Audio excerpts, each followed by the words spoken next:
Сегодня, 21 сентября, в аэропорту проходит торжественная церемония встречи. Поприветствовать Айсулу Тыныбекову приехали ее коллеги и фанаты чемпионки. Хочется напомнить, что Айсула Тыныбекова стала чемпионкой мира по борьбе в Нур-Султане. Это первая в истории Кыргызстана медаль высшего достоинства на этом турнире.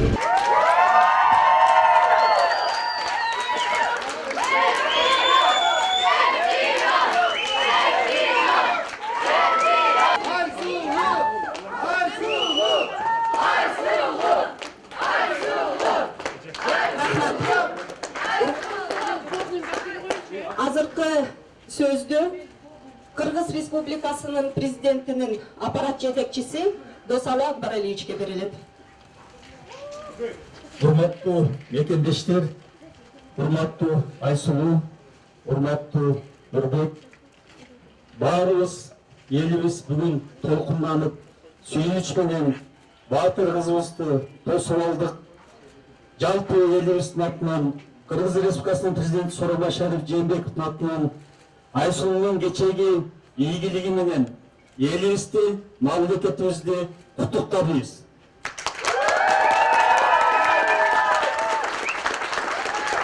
Рахмат. Саламатсыздарбы? Жалпы кыргызстандыктар, жалпы биздин көрөрмандарыбыз. Абдан кубанычтамын, ушинтип атайын убактыңарды аябай бизди тосуп келгениңиздерге. Бул жеңиш ушу биздин жалпы жеңишибиз. Рахмат, мен кичине ушул 2 күндөн бери Айсулууну күрөшүп атканда кыйкырып үйүнүн ичинде жоготуп алдым. Кечирип коесуздар. Ушул жеңиш албетте биздин кыргыз жарандарына, ошо кыргыз жарандарынан төлөгөн багы налогтан келген ушу бюджеттин акчасына, андан тышкары күрөш федерациясын жана биздин ушул колдоочулардын ошолордун баарын бириктирип келип жаранга ийгилик. Бул алтын медаль ошол баарыбыздын кошкон салымыбыздан келген алтын медаль.